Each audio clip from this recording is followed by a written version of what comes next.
Pessoal, boa noite a todos, boa noite a todas. Vamos dar continuidade ao estudo da nossa disciplina de Direitos Humanos. Na semana passada, nós começamos o estudo da disciplina propriamente dita. Confere? Tecemos aqui comentários acerca da definição dessa filosofia de direitos humanos. Vimos, através do edital anterior, quais são os assuntos estudados na disciplina. Confere? Vimos que é a disciplina, via de regra, mais fácil, mais tranquila do nosso edital. Nós temos aí questões que elas não têm dificuldades, são apenas 2 documentos normativos, via de regra, que é o nosso Pacto de São José da Costa Rica e a nossa Declaração Universal de Direitos Humanos.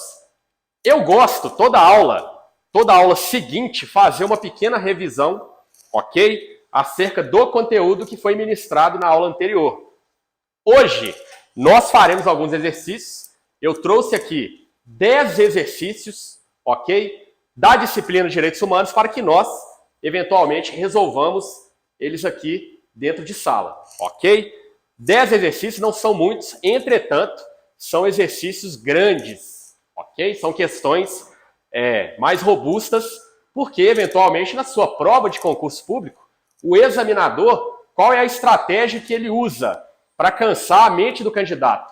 Justamente ele trazer para o caderno de questões da disciplina de Direitos Humanos ou qualquer outra que seja, questões grandes, questões que lhe dão ali, né, um texto mais robusto, e aí o candidato ele depara com aquela questão mais robusta, ele já começa a cansar a mente ali, ok? Não é só preparar aqui para a prova, não. Você tem que preparar a sua mente também, o seu psicológico, para enfrentar a prova que nós vamos ter. Tá certo? Tem muita gente preocupada com a questão do edital. Eu participei de uma reunião, eu acho que todos aqui estavam na última aula, confere? Todos estavam aqui na última aula. Participei de uma reunião aí envolvendo a instituição e numa planilha que apresentaram, constava lá 2.000 e poucas vagas previstas para o ano que vem. Acredito eu, capital e interior do estado. Aqui na capital nós temos as 3 regiões, na verdade região metropolitana, 3 regiões policiais militares, que são a primeira, segunda e terceira, mais alguns comandos, que são o comando de aviação do estado, o comando de policiamento rodoviário, comando de policiamento de meio ambiente, confere? Comando de policiamento especial, né?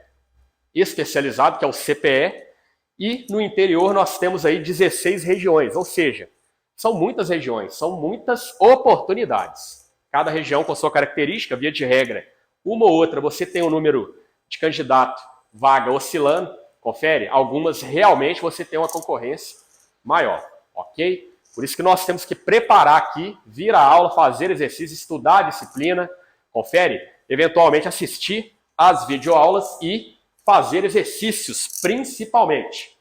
Eu trouxe aqui um caderno de exercícios, fica a critério de vocês. Nós podemos fazer um intervalo de 20 minutos ou nós podemos, após 1h e 40 minutos de aula, aplicar os exercícios. 1 hora de duração. Fica a critério de vocês. E aí, vocês saem às 21h40, ok? Se quiserem um intervalo, a gente faz o intervalo daqui a 1h e 40 minutos, tá certo? Hoje o terceiro tempo ele vai ser destinado à resolução de exercícios tão somente.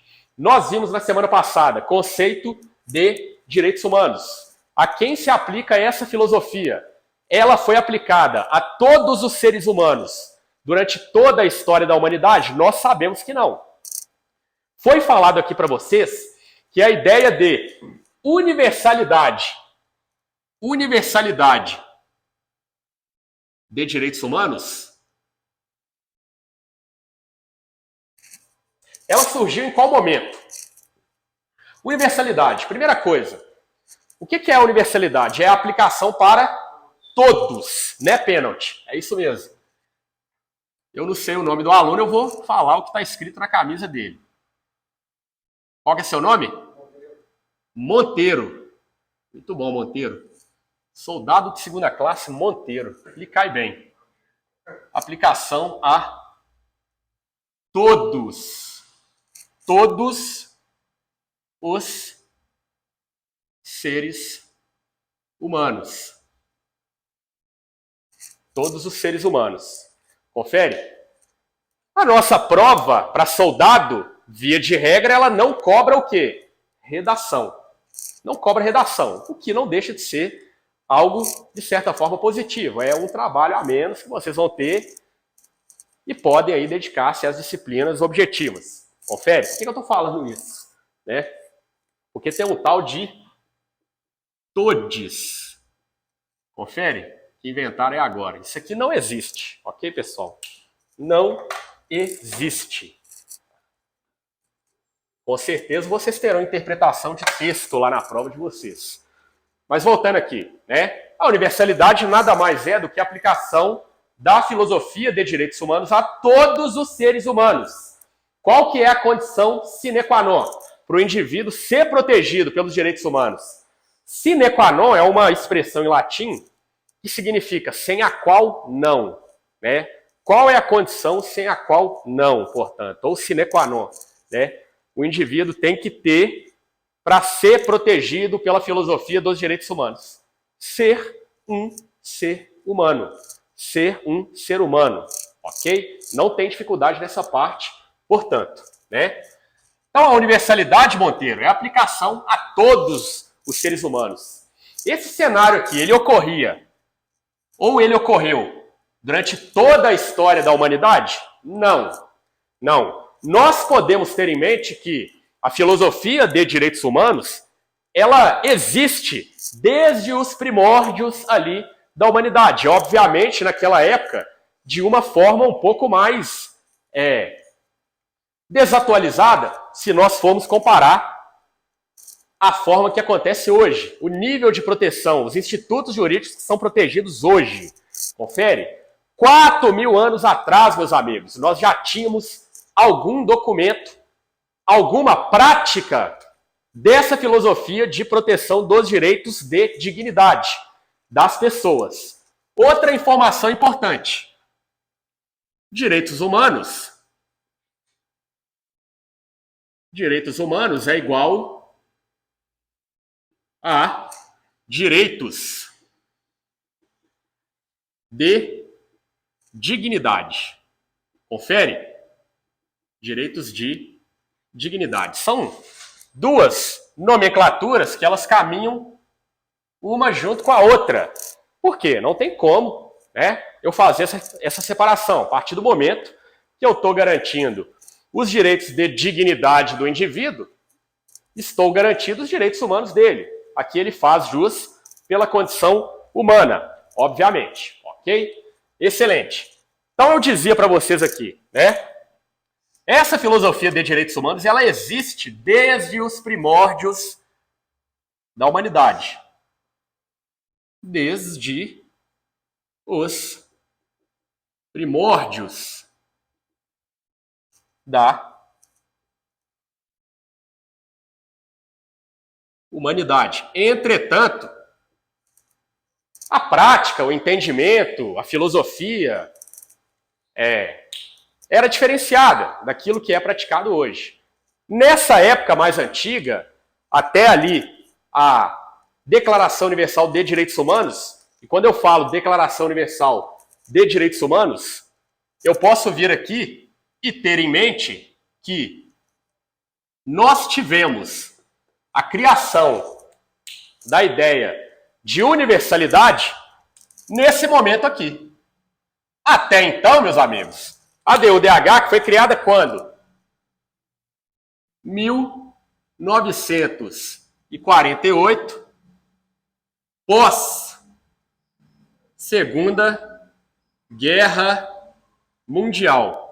E por que eu estou falando datas aqui para vocês, meus amigos? Porque, em que pese você não veja comumente sendo cobrado em prova de concurso questões que cobrem datas, é possível e eu já vi questões que cobram datas. Não é comum, mas elas existem. Podem, eventualmente, cair na sua prova. O básico, meus amigos, a gente não precisa ficar lembrando de todas as datas. algumas nem são cabíveis. Eu falo sobre alguns eventos aqui para introduzir a nossa disciplina. Por exemplo, a Primeira Guerra Mundial, 28 de julho de 1914, até às 11 horas da manhã do dia 11 do mês 11 do ano de 1918, que foi quando ela findou. Confere? Essas datas não são importantes, mas aqui nós precisamos saber o básico. E o básico para a gente é isso aqui. DUDH, criada em 1948, pós-Segunda Guerra Mundial, que findou em 1945.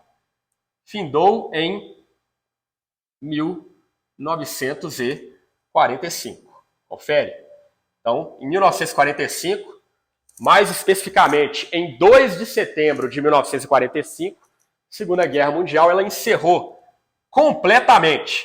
Já havia encerrado na Europa, primeiramente, após a rendição da Alemanha nazista, e, posteriormente, ali no mês de setembro, houve a rendição do Império Japonês, lá no cenário do Pacífico. Confere? E aí, meus amigos? A humanidade ficou assustada. A humanidade estava chocada, como se diz por aí. Me amarrota que eu tô passado, é ou não é? Porque realmente você tinha ali quase 80 milhões de seres humanos mortos. Aproximadamente 80 milhões de mortos em virtude da Segunda Guerra Mundial. Foi a guerra mais mortal da história da humanidade, onde nós tivemos ali a apresentação de novas tecnologias para fins bélicos e assim para fins, né, de extermínio em massa, principalmente. Nós tivemos, na Segunda Guerra Mundial, uma característica diferente da Primeira Guerra Mundial. A Primeira Guerra Mundial, ela deflagrou por qual motivo? Mercados consumidores e colônias. Nós tínhamos ali as nações poderosas naquele momento, que elas desejavam expandir seus territórios, conquistar mais colônias, conquistar mais mercados consumidores para seus produtos. Confere? Além das questões territoriais que eu já citei aqui, né? A Segunda Guerra Mundial, ela também teve esse caráter de expansão. Afinal de contas, a Alemanha nazista, ela queria dominar uma parte do Império Russo. Na verdade, não era mais Império, era a União Soviética já. Confere? E aí, aquele cidadão que nós conhecemos bem, Adolf Hitler, quando chegou ao poder lá no ano de 1933, na Alemanha nazista, ele deixou isso bem claro, né? Eu desejo conquistar um espaço territorial que hoje pertence à Rússia, né? E aí nós tivemos o início da Segunda Guerra Mundial com a invasão da Polônia lá em 1º de setembro de 1939. Confere? Foi uma guerra de extermínio e uma guerra de conquistas territoriais, principalmente. Afinal de contas, nós tínhamos aquelas políticas raciais lá na Alemanha nazista. Eles desejavam exterminar judeus, ciganos, homossexuais, dentre outras minorias. Confere? Afinal de contas, para eles, existia tão somente a raça ariana, lá na cabeça deles. Confere? Então, esse contexto histórico é importante nós introduzirmos, ok? Para a gente entender como que esse documento, a DUDH, diga-se de passagem, para a gente ir para a nossa prova sabendo dessa informação, é atualmente o mais importante documento de direitos humanos. Para quem não sabe, DDHH é a sigla para denominar a expressão direitos humanos. Confere? É o mais importante documento de direitos humanos que nós temos. Fim da Segunda Guerra Mundial, principalmente o continente europeu destruído, né? Milhões de pessoas mortas, e aí nós tivemos a humanidade, as pessoas de uma forma geral, os governos, confere, que eles desejavam criar um organismo a nível internacional para tentar o quê? Regular as relações entre as nações e evitar justamente conflitos, como a Segunda Guerra Mundial, ocorressem novamente. Após a Primeira Guerra Mundial, nós tivemos a criação de um órgão semelhante à ONU que nós conhecemos hoje. Lembra o nome desse órgão? Liga das Nações, né, Monteiro? É isso mesmo. Liga das Nações. Deu certo? Não deu certo. Por quê? Porque ali, 21 anos depois, nós tivemos a deflagração da Segunda Guerra Mundial e a Liga das Nações, ela era formada principalmente por aqueles países que foram os vencedores da Primeira Guerra Mundial. A Primeira Guerra Mundial que também causou um grande número de mortos, destruição, devastou ali o continente europeu, principalmente, apesar de que nós tivemos ramificações dessa guerra também lá no continente asiático, no continente africano. Confere?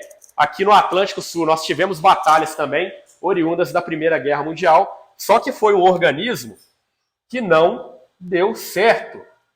Não deu certo. Liga das Nações. Vocês vão ver, pessoal, que direitos humanos a gente estuda muita história.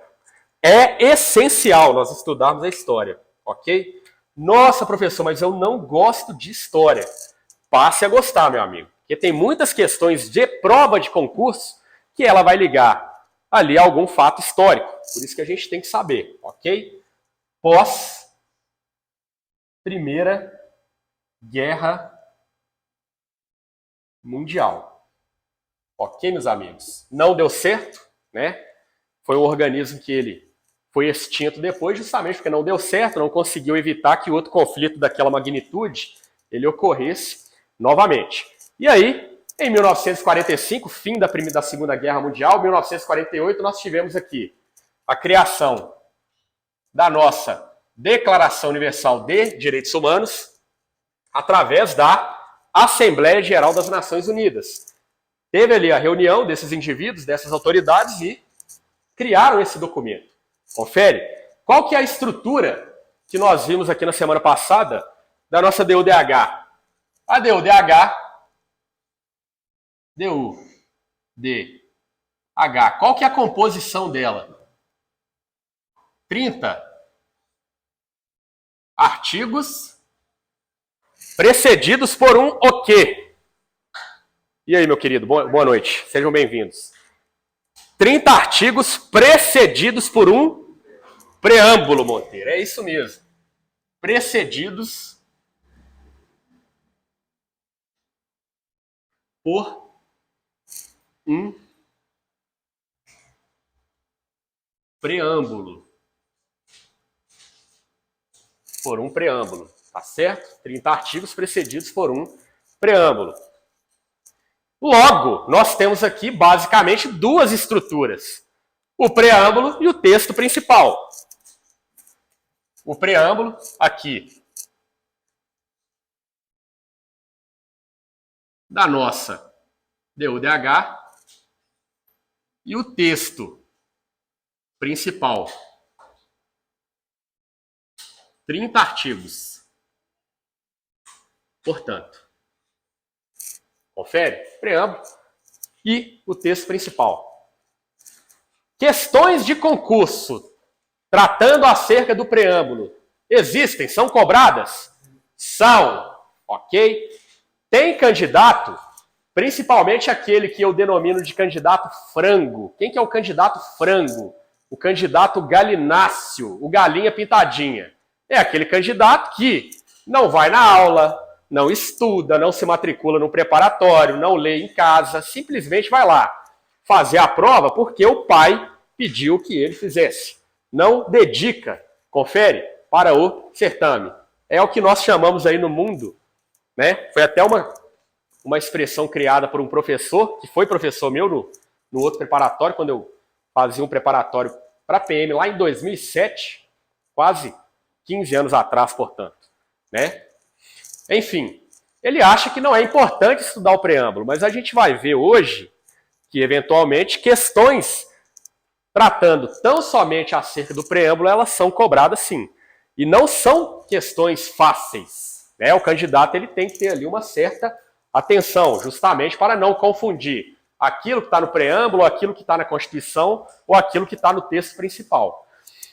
Nós vamos reparar, pessoal, E vocês devem estar estudando aqui direito constitucional, por exemplo, confere, já devem ter iniciado o estudo da disciplina com o outro professor, que em muitos momentos a Constituição de 1988, ela copia, está escrito aqui na Declaração Universal de Direitos Humanos, ou tenta chegar ali próximo, tá certo?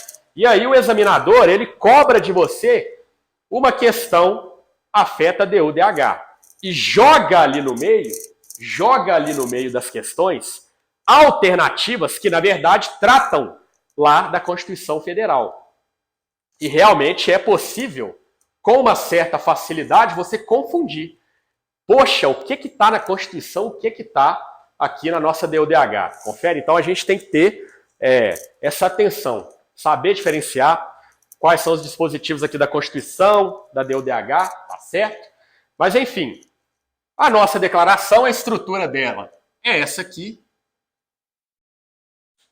30 artigos mais o preâmbulo, tá certo?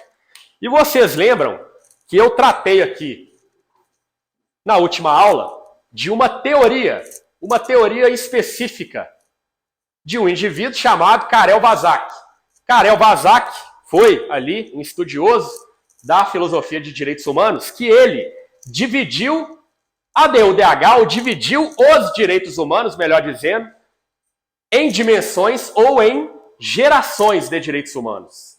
Nós vimos aqui na semana passada que nós estamos em qual geração ou dimensão de direitos humanos? Atualmente, 5ª geração. Confere? Aqui na DU/DH, nós vamos ter o quê? Do artigo 1º ao 21º, aqueles dispositivos que eles vão tratar, de acordo com a teoria de Karel Vazak, dos direitos humanos de primeira dimensão. Quais são os direitos humanos de primeira dimensão? Direitos civis, direitos políticos. Via de regra, os direitos humanos de primeira dimensão, meus amigos. Primeiro eu vou colocar aqui, para a gente lembrar, teoria de Karel Vazak. Teoria de Karel Vazak. Dimensões / gerações de direitos humanos.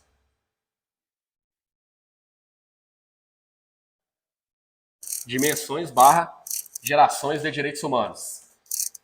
Para quem chegou depois aí, pessoal, para quem chegou depois, já foram alunos aqui, né? Eu gosto de fazer uma pequena revisão daquilo que nós verificamos na aula anterior. É bem rápido aqui. E nós vamos fazer hoje exercícios, 10 questões, ok? Hoje eu vou cansar a mente de vocês, porque as questões de concurso que eu trouxe aqui são gigantescas, né?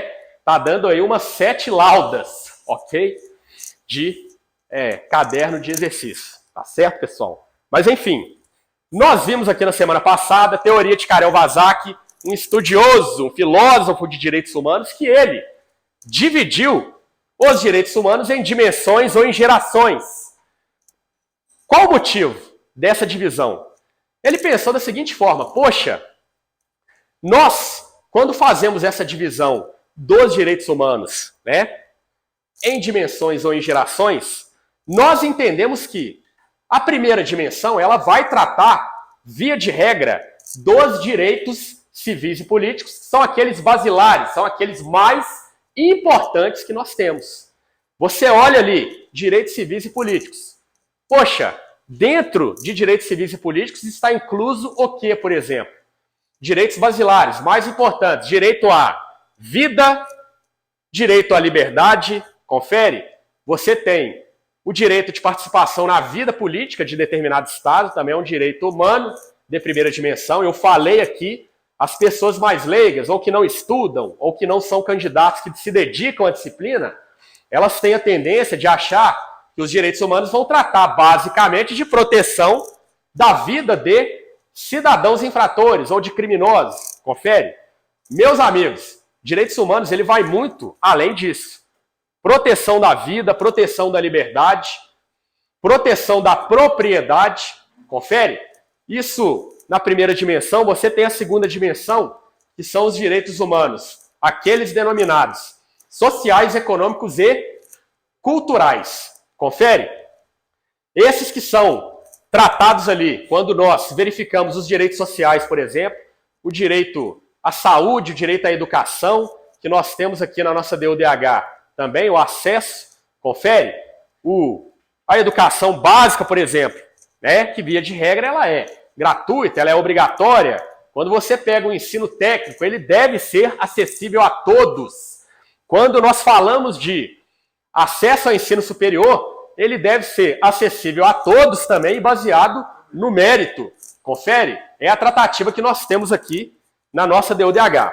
Então nós vimos que esses direitos humanos de primeira dimensão, eles foram pensados e eles foram criados com qual finalidade? Com a finalidade de limitar o poder punitivo do Estado. Confere? Vocês já devem ter estudado com a professora Mônica aqui, em Direito Penal, que uma das finalidades do direito penal é justamente limitar o poder punitivo do Estado. Nossa, professor, mas como que isso acontece? O direito penal é justamente para o Estado punir o indivíduo? Claro, só que o Estado vai punir o indivíduo tão somente de acordo com o que está escrito ali na lei. Tão somente de acordo com o que está escrito ali no Código Penal. Confere? Ele não pode ir além daquilo que está previsto. Logo, nós temos um documento normativo que ele vai realmente limitar o poder punitivo do Estado. E por que eu estou falando isso? Porque esses direitos humanos de primeira dimensão ou de primeira geração, eles foram criados com essa ideia de limitação do poder do Estado. O Estado, ele era muito arbitrário. Nós sabemos que hoje o Estado é o maior violador de direitos humanos que nós conhecemos. Confere? Durante toda a história, principalmente ali na Antiguidade, ali na Idade Média, o Estado ele era representado pelo rei, pelo monarca, pelo imperador. Confere? E essas pessoas, elas tinham o poder de vida e de morte sobre os seus súditos. E aí as pessoas começaram, né, a se revoltar com aquilo ali. Confere? A buscar ali, né, aquela ideia de proteção à vida, de garantia da vida, de garantia da liberdade. E aí nós temos esse pensamento. Direitos humanos de primeira dimensão, eles servem para limitar o poder do Estado. O Estado deve proporcionar ao indivíduo total liberdade. Deixe que o indivíduo, o ser humano, o cidadão, viva a sua vida sem quaisquer intromissões do Estado. O Estado não pode cercear a liberdade do cidadão de forma arbitrária, não pode lhe tirar a vida de forma arbitrária também, ok? E aí nós temos alguns eventos históricos que aconteceram que representam esses direitos humanos de primeira dimensão. Revolução Inglesa, nós temos a independência dos Estados Unidos, confere? A Revolução Inglesa, o que você tinha? Você tinha ali uma tentativa de limitar o poder do rei da Inglaterra, né? Ele poderia exercer o seu poder, mas desde que com uma certa autonomia, obviamente, mas com uma certa autorização ali do parlamento da Inglaterra, que era o poder legislativo, que existe até hoje lá na Inglaterra, diga-se de passagem. Confere? Independência dos Estados Unidos da América. Qual que era o pleito? Liberdade em relação à colônia, a metrópole, melhor dizendo. Os Estados Unidos eram uma colônia da Inglaterra e eles desejavam a independência e conseguiram a independência, né, ali no século XVIII, nos idos ali de 1792, não é 1700, tem hora que as datas fogem aqui, ok, pessoal? Mas isso aí não é importante, essa data específica, ok? Temos também a Revolução Francesa, que aconteceu ali no século XVIII também. A Inglaterra, ou melhor dizendo, a França, que era governada por um rei, né, e aí o povo se rebelou contra a tirania daquele monarca, e aí o monarca ele foi morto lá numa guilhotina, teve a sua cabeça cortada, foi decapitado, literalmente. Confere? Nós temos, né, posteriormente, o pensamento de que tão somente direitos humanos de primeira dimensão, ou seja, com aquela finalidade de limitar o poder do Estado, não era suficiente para garantir direitos humanos para as pessoas. Então pensaram o seguinte, poxa, nós temos, né, aqui que imaginar, o que pensar, o que elaborar, né, os direitos humanos de segunda dimensão. Os direitos humanos de segunda dimensão, eles são representados justamente pelos direitos sociais, econômicos e culturais. Nos direitos humanos de segunda dimensão, você tem um caráter prestacional do Estado. O Estado não pode tão somente abster-se de praticar algumas condutas. Ele deve realmente e efetivamente praticar algumas condutas. Por exemplo, fornecer saúde, fornecer educação. Confere? E aí nós temos alguns fatos históricos que eles ilustram isso. A Revolução Mexicana e a mais importante, ao meu ver, a Revolução Russa. Quando o Império Russo ele deixou de ser um império ali perto do final da Primeira Guerra Mundial, ali no ano de 1917, para se tornar uma potência socialista, uma potência comunista. E aí no comunismo, no socialismo, nós temos a ideia de que o Estado a tudo pertence ao Estado. As terras, as máquinas, os campos agrícolas, as fábricas, nada pertencia ao particular. Você não tinha ali uma liberdade, né, para que o indivíduo praticasse ali, né, a expressão que usa hoje, né, o empreendedorismo, por exemplo. Era tudo pertencente ao Estado, confere? E aí o Estado dividia terras, ele doava ali alimentos para as pessoas, né? Enfim, ou seja, um Estado que ele prestava, em tese, assistência lá para os seus cidadãos, para os seus moradores, para as pessoas que residiam naquele determinado Estado. Confere? Marcos históricos de direitos humanos de primeira dimensão, que eu falei aqui, quais são? Primeira dimensão. Revolução Inglesa é um exemplo, né? Você tem ali a Revolução Francesa, independência dos Estados Unidos.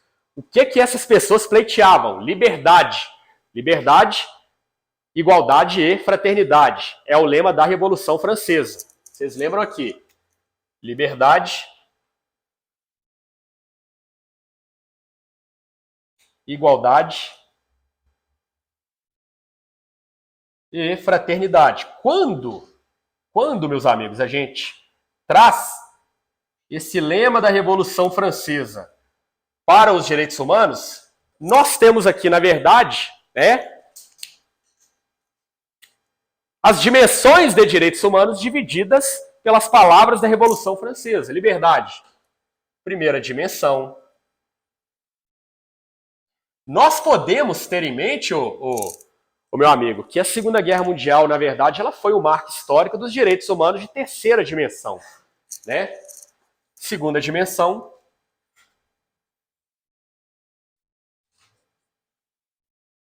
E fraternidade, terceira dimensão.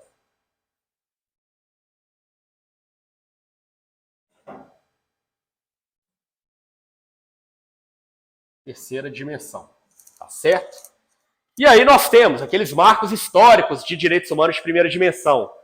Revolução Inglesa, independência dos Estados Unidos, Revolução Francesa, que são justamente eventos históricos os quais as pessoas pleiteavam. Respeito à vida, respeito à liberdade. Confere? E o Estado abstendo-se, deixando de praticar algumas condutas. Os direitos humanos de segunda dimensão é justamente o contrário. Não sendo suficiente o Estado abster-se de praticar algumas condutas, ele deve realmente atuar de uma forma positiva. E aí eu trago aqui algumas expressões. Atuação negativa, o que significa? Atuação negativa do Estado, igual o colega falou aqui, deixar de praticar. É a ideia dos direitos humanos de primeira dimensão. Atuação positiva do Estado. É o Estado que pratica as condutas. É o Estado que ele realmente trabalha no sentido de fornecer saúde, educação, segurança, ok? E os direitos humanos de terceira dimensão, meus amigos? E aqui na segunda dimensão, né? Voltando brevemente, Revolução Russa, Revolução Mexicana, você tinha ali eventos, né, que inauguraram esse Estado social, igual a gente vive no Brasil hoje. Poxa, Estado brasileiro, totalmente voltado aí para o social. Estado que fornece educação, tudo bem que não é uma educação de muita qualidade, apesar de que você tem, obviamente, né, as exceções. O Colégio Tiradentes, onde vocês matricularão os filhos de vocês futuramente, é uma instituição pública. Você não precisa pagar para matricular o seu filho lá. Tem uma seleção, obviamente, ali, né? Mas não precisa pagar, né? E é uma educação de muita qualidade. Confere? Cefet, né? Onde o estudante pode fazer lá o ensino médio, salvo engano, né? Instituição pública ali, o aluno presta um vestibular, ok? Então é toda uma ideia voltada para o social mesmo, tá certo? E aqui, meus amigos, vou até colocar aqui atuação negativa,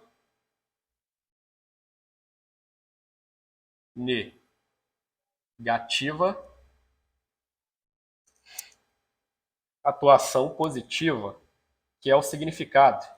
É o Estado prestando realmente as políticas públicas para as pessoas. Confere? E aí, meus amigos, nós tivemos, né? Pós Segunda Guerra Mundial, nós tivemos aqui a criação da ONU, a ONU que ela foi criada através de qual documento? Aquilo que eu coloco na caixa de correio, o que é? Carta. Muito obrigado. Aí, ó, New Era. Muito obrigado. Qual que é seu nome? Pierre. Beleza, Pierre, é isso mesmo. Carta da, melhor dizendo, Carta da ONU, que criou a ONU lá em 1945, né? Beleza, pessoal. Em 1948, a nossa Declaração Universal de Direitos Humanos, que ela trouxe toda essa estrutura que nós conhecemos, que a gente está estudando aqui. 30 artigos, preâmbulo, confere. E ela inaugurou o quê? Lá no seu artigo 1º. Os estudiosos olharam aquele documento e se depararam com essa palavra aqui. Fraternidade. Fraternidade. Confere. Lá no final do artigo 1º da DUDH. A gente já passou aqui pelo preâmbulo. Confere. E aqui a gente entra no texto principal, que via de regra é o mais cobrado, né? Quem fez a última prova aí para soldado da polícia? O Stella Artois fez o pênalti, o New Era não, né? Pierre não, né? Monteiro fez a prova. Qual que é seu nome? Sim, seu Stella Artois. Hã? Thales. Né? Essa aí é uma das melhores. Você trabalha lá, Nani? Que maravilha, hein? Que desejo, hein, cara? Você fica lá o dia todo, né? Lambendo os beiços, né, ô Thales? Errado você não tá, não. Provavelmente você deve ganhar, né? Uns fardos de Stella lá. Você pode trazer pra gente aí. Não fique com vergonha, meu irmão. Né? Beleza, meu amigo. Brincadeiras à parte, mas com aquele pequeno fundo de verdade. Beleza? Dizer eu que nós temos aqui, no texto principal da nossa Declaração Universal dos Direitos Humanos, o nosso artigo 1º, que inaugura o nosso dispositivo. Confere? E ele fala o seguinte: todos os seres humanos nascem livres e iguais em dignidade e direitos. E vocês lembram que nós tratamos aqui na primeira aula que esse todos, ele nos dá essa ideia de quê? De universalidade. Universalidade. Né?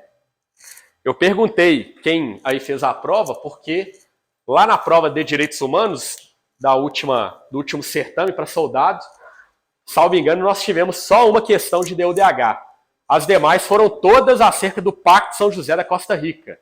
O Pacto de São José da Costa Rica, ou a Convenção Americana de Direitos Humanos, é o mesmo documento, ele é bem maior, bem mais robusto que a nossa DUDH. Logo, ele tende a ser um pouco mais, não diria difícil, mas exigir ali uma atenção maior do candidato. Trata lá de pena de morte, enfim, ele vai aprofundar mais, é a nível regional. A DUDH, é até importante voltar aqui, ela está inserida no Sistema Global de Proteção dos Direitos Humanos. A DUDH, pessoal, para a gente levar essa informação para a prova, inserida no sistema global de direitos humanos. Confere? Porque é um documento a nível internacional, se aplica, via de regra, a todo mundo, né? E vocês lembram que nós tratamos aqui também. Qual que é a natureza jurídica desse documento? Deixa eu separar aqui para não ficar muito bagunçado. Nós temos aqui, justamente, né, a DUDH, que ela foi criada sob a forma de uma resolução. Resolução, né? DUDH, resolução 217 alfa, né, do ano de 1948. E aí a gente tinha uma dificuldade de entender qual era o âmbito de atuação da DUDH. Poxa, a DUDH é uma resolução. Nós sabemos que no direito público internacional, resoluções, via de regra, elas não têm poder o quê? Vinculante. O que é um poder vinculante? É o poder que determinado documento normativo ele tem de obrigar as pessoas, as autoridades, de cumprir o que está previsto nele. Por exemplo, súmula vinculante, a gente falou sobre isso também, só para ilustrar. Súmula vinculante número 11 do STF. Todos aqui talvez já tenham estudado esse documento, já tenham ouvido falar. Poxa, mas por que tem essa nomenclatura, súmula vinculante? Porque, sendo ela vinculante, ela obriga todo mundo a cumprir o que está previsto nela. A súmula vinculante número 11, ela trata do que mesmo? Algemas, né, Monteiro? Ela vai regular, ou tentar regular, a utilização de algemas. Confere? Vocês estarão fazendo o curso ano que vem, todos vocês, sem exceção, vão aprender técnicas de algemação. A algemação, ou a algema, melhor dizendo, não é um objeto destinado a prender pessoas. Então, somente, né, e satisfazer aí os desejos sexuais de outros indivíduos. Ele tem toda ali uma complexidade, meu irmão. Toda uma complexidade, uma técnica, confere, para você utilizar ali aquele instrumento de menor potencial ofensivo, diga-se de passagem. Né? Tem toda uma técnica ali.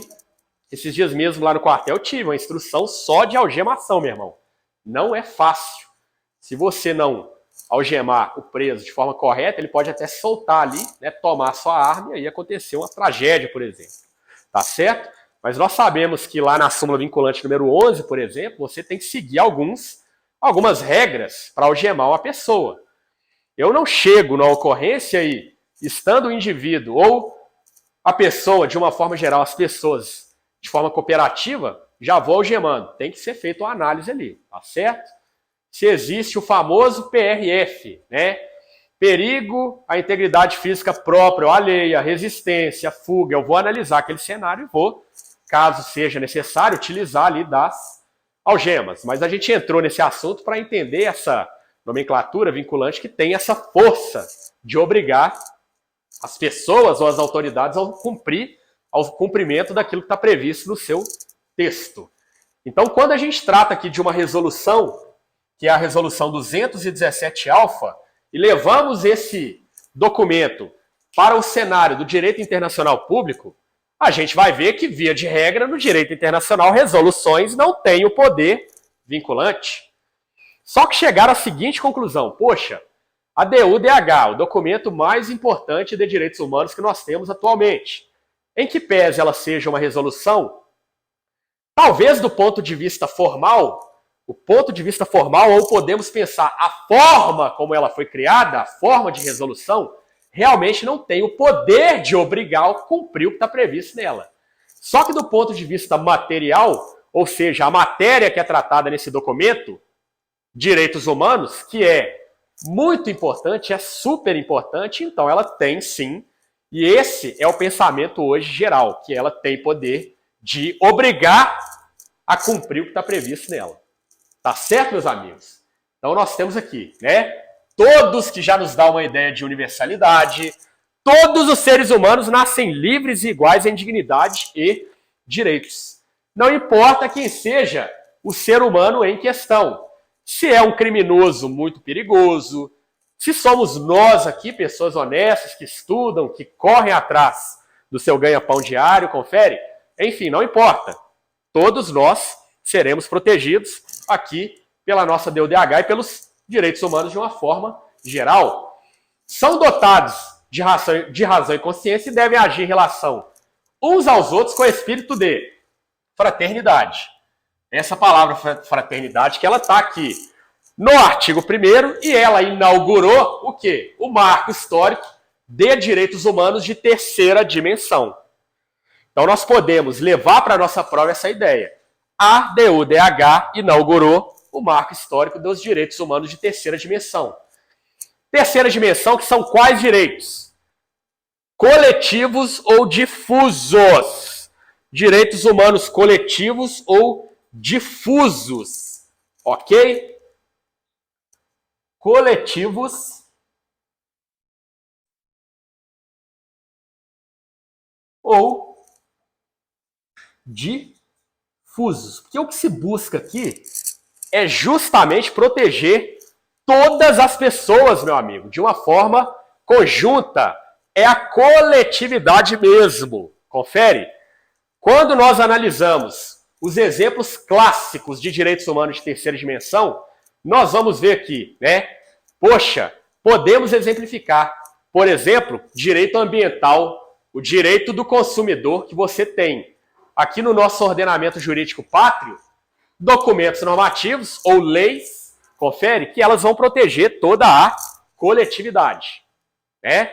Então você chega ali, meu amigo, naquele restaurante, naquele boteco, como a gente fala aqui em Belo Horizonte, né? Lá em Belo Horizonte, aqui em Betim também, né?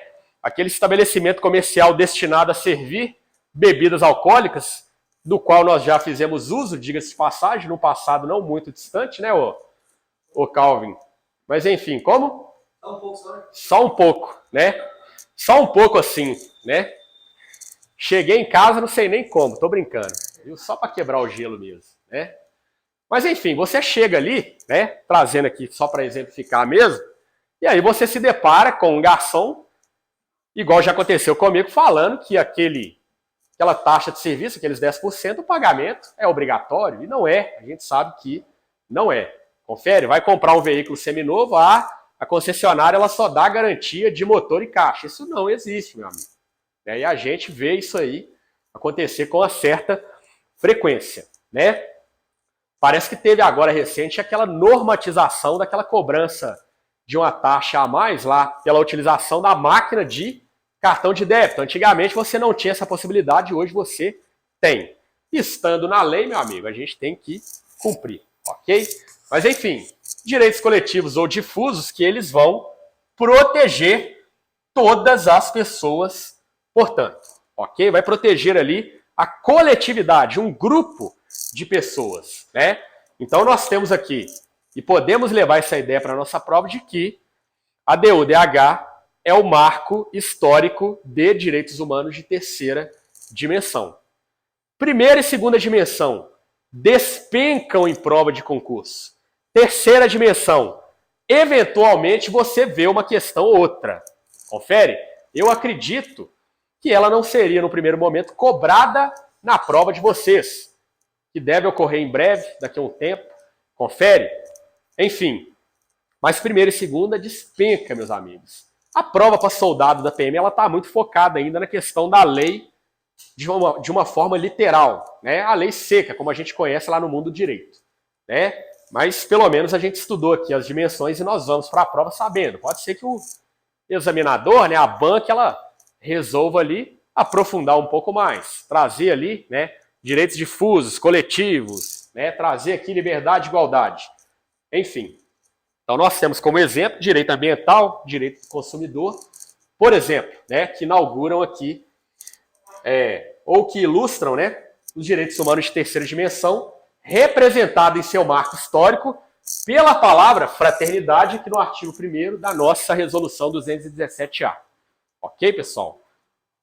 Atualmente, nós tratamos aqui que estamos na 5ª dimensão de direitos humanos, confere? A 4ª dimensão, muito voltada para essas questões genéticas, Confere, a quinta dimensão voltada ali para essa questão da paz mundial, eu ainda não vi questões em prova de concurso, não verifiquei, né? Ainda, essas dimensões ainda estão em construção, ok? Direitos humanos, eles são construídos, né, diariamente. Todo dia você tem uma evolução nessa filosofia, ok, pessoal?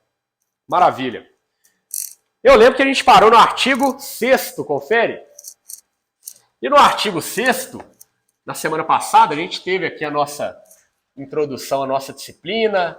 Hoje a gente fez aquela revisão mesurada que eu gosto de fazer nas aulas posteriores. E nós paramos aqui no artigo 6º, né?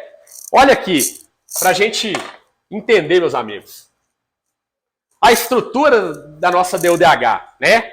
Artigo 1º ao 21º, direitos humanos de primeira dimensão.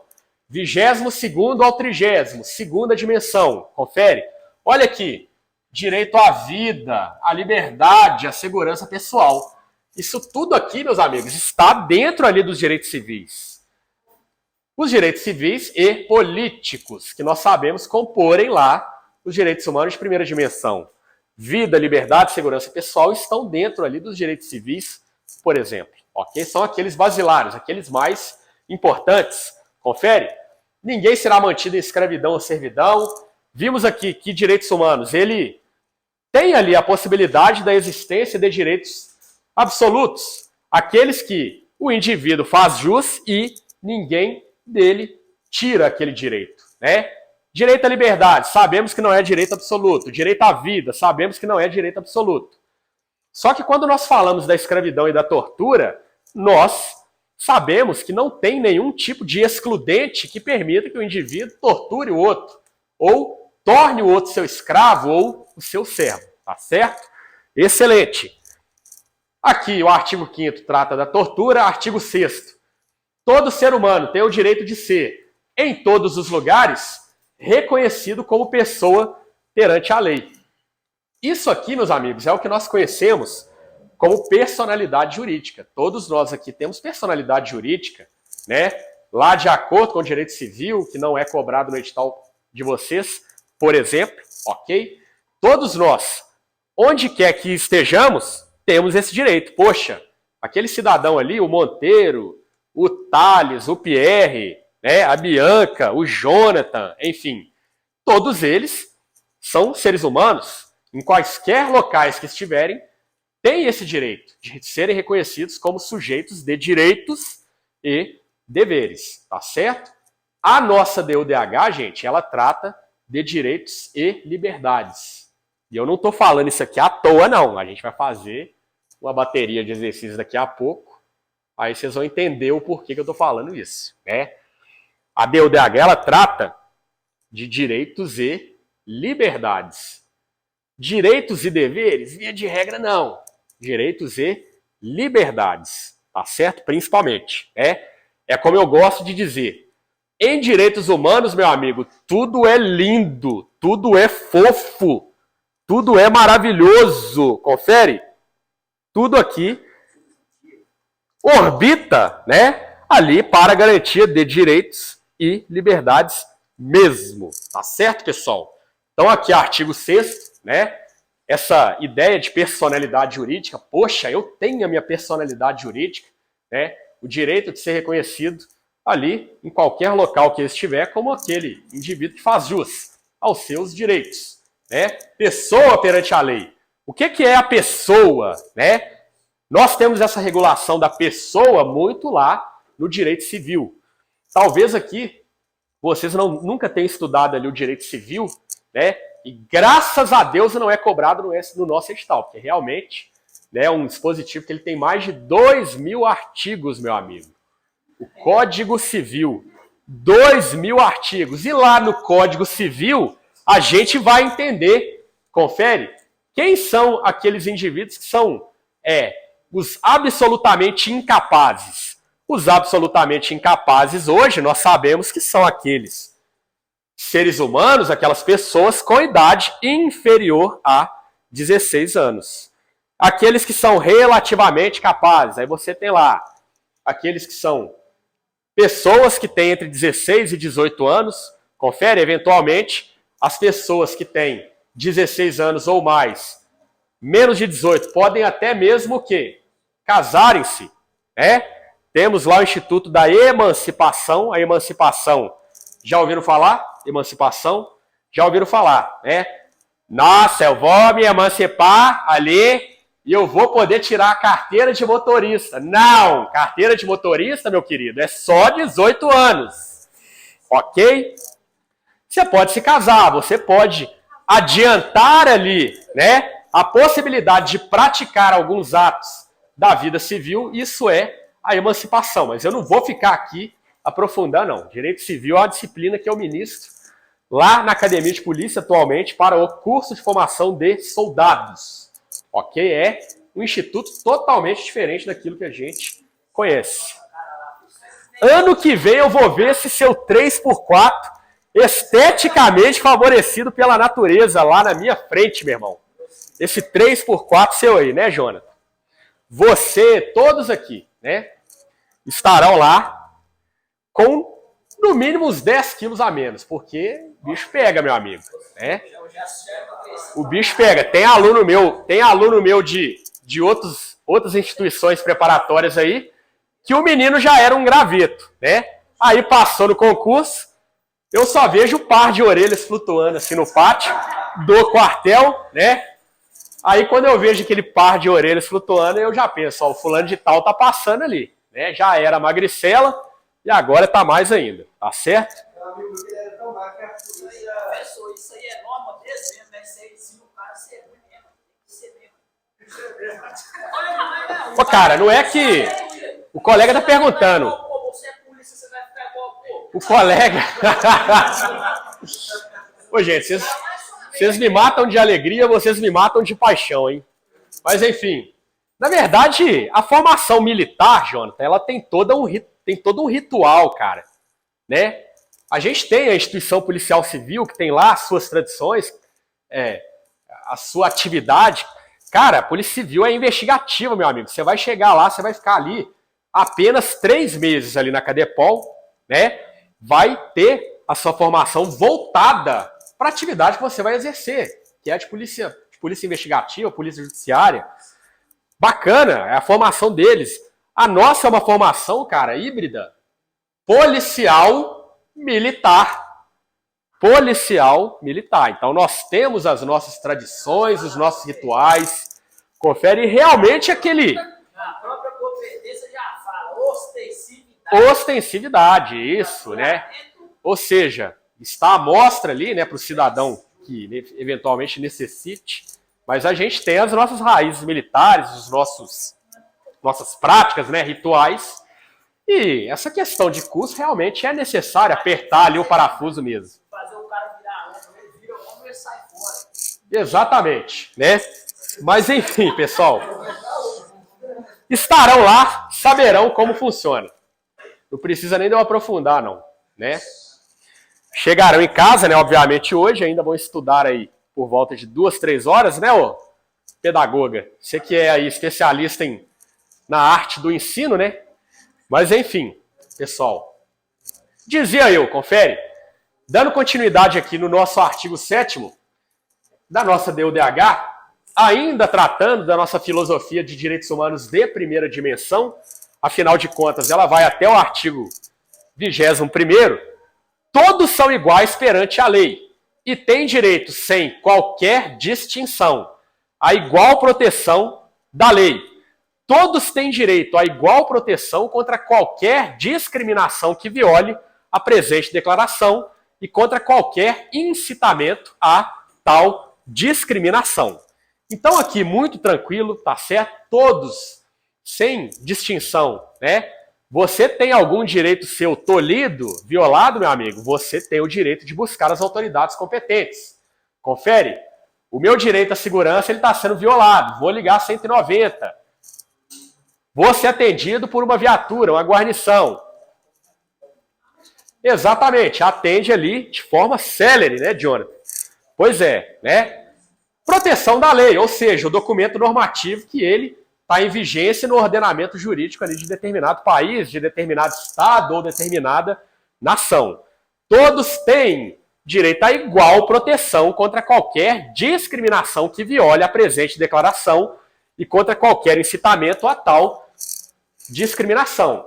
É óbvio que não tem como você proporcionar igualdade sempre. Confere? A lei, ela é muito assim, e muitas vezes superficial. É lógico que a gente tem que estudar mais a fundo. Mas, por exemplo, você tem lá a lei Maria da Penha. Confere? A 11.340. Confere? Lei Maria da Penha, 11.340 de 2003. É uma lei que ela, de forma exclusiva, ela protege quem? Mulheres.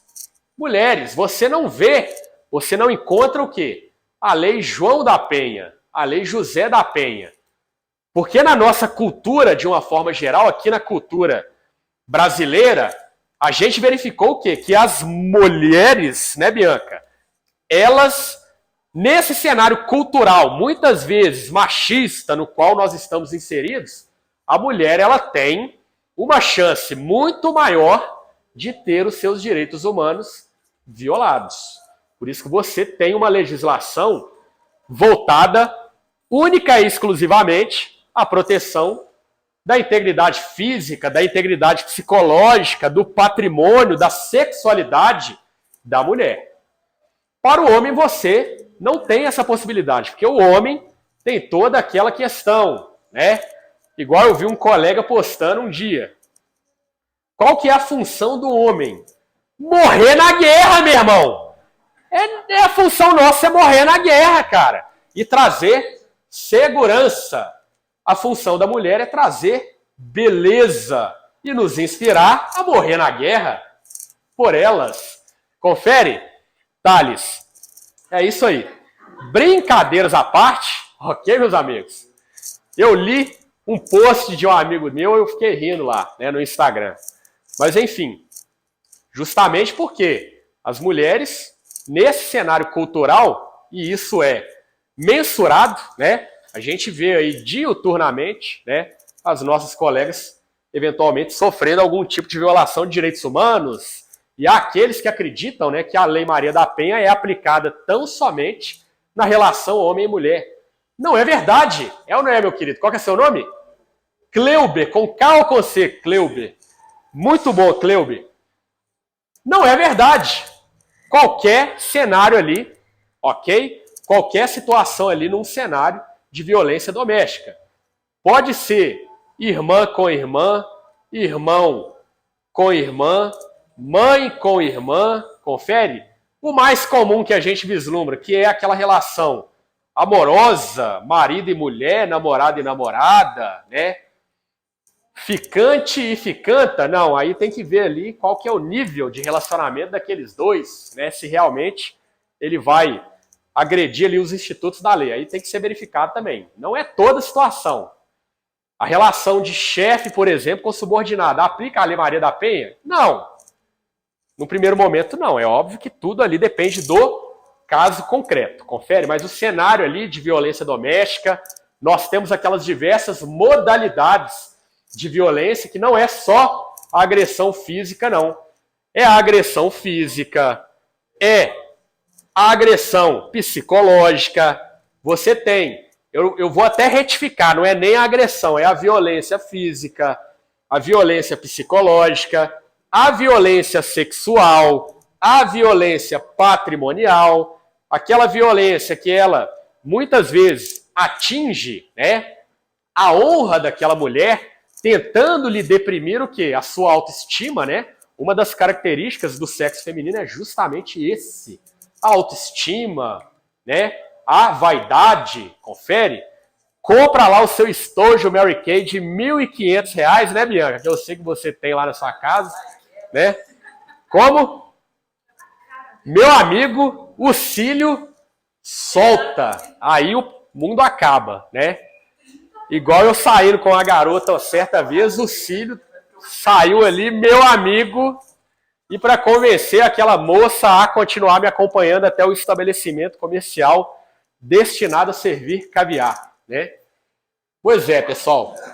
Mas enfim, é lógico, tem que levar Meu amigo, você vai levar a moça no pé de cachorro de esquina? É claro que não. É topo do mundo, é vinícola lá no alto da serra. Confere? Baby beef, né, ô Pierre? É desse nível aí pra cima, meu amigo. Observatório em Nova Lima, né? O topo do mundo, né? Que fica naquela torre ali. Já fui lá algumas vezes, muito bacana. O topo do mundo antes era no alto da Serra do Rola Moça, né? Agora é ali naquela torre. É espetacular. Ok, pessoal? Mas enfim, eu tô entrando nesse assunto justamente para mostrar que nem sempre você vai ter ali o quê? Uma igualdade. No proporcionamento ali de direitos. Né? A mulher que tem a situação ali da gestação, então a ela é devido aqueles dias de licença maternidade, 120 prorrogáveis por mais 60, confere? Hoje você tem a licença paternidade ali de 5 dias, lá na polícia, no estado hoje, em regra, nós temos 20 dias agora, confere? Beleza, maravilha, né? Não tem como. Mas a lei está aqui, e a prova cobra letra de lei, confere? Maravilha, né? Universalidade, todos são iguais perante a lei. Artigo 8º. Todo ser humano tem direito a receber dos tribunais nacionais competentes remédio efetivo para os atos que violem os direitos fundamentais que lhes sejam reconhecidos pela Constituição ou pela lei. Olha aqui, né? Direitos fundamentais. Nós vimos na semana passada a diferença entre direitos humanos e direitos fundamentais. Os direitos humanos são aqueles positivados na ordem internacional, aplicados ao mundo todo. Os direitos fundamentais, via de regra, são os direitos humanos que são positivados ali no ordenamento jurídico interno de um determinado país, de uma determinada nação. Né? Aqui no Brasil, nós temos remédios destinados, né? Destinados a reparar a violação de direitos, ou a repararem a violação de direitos. Nós temos alguns remédios constitucionais, sim. Eu ministrei direito constitucional lá no curso de soldados também. Nós estudamos sobre isso, os remédios constitucionais. Né? E aí, me falem, quais são? É o habeas corpus, habeas data. Exatamente, Jonathan. Habeas data, habeas corpus, mandado de injunção, mandado de segurança, ação popular. Confere? Excelente. Né? E aí nós temos as finalidades de cada um deles. O habeas corpus, que é a garantia do direito de ir e vir, liberdade, confere, do direito de ir e vir, né? Aí você tem o habeas corpus preventivo, inclusive, que é aquele indivíduo que ele acha que o seu direito de ir e vir está sendo ameaçado. O habeas data, que é ali a situação do acesso a informações pessoais ou retificação de dados. Confere? Imaginem só vocês, isso aconteceu comigo.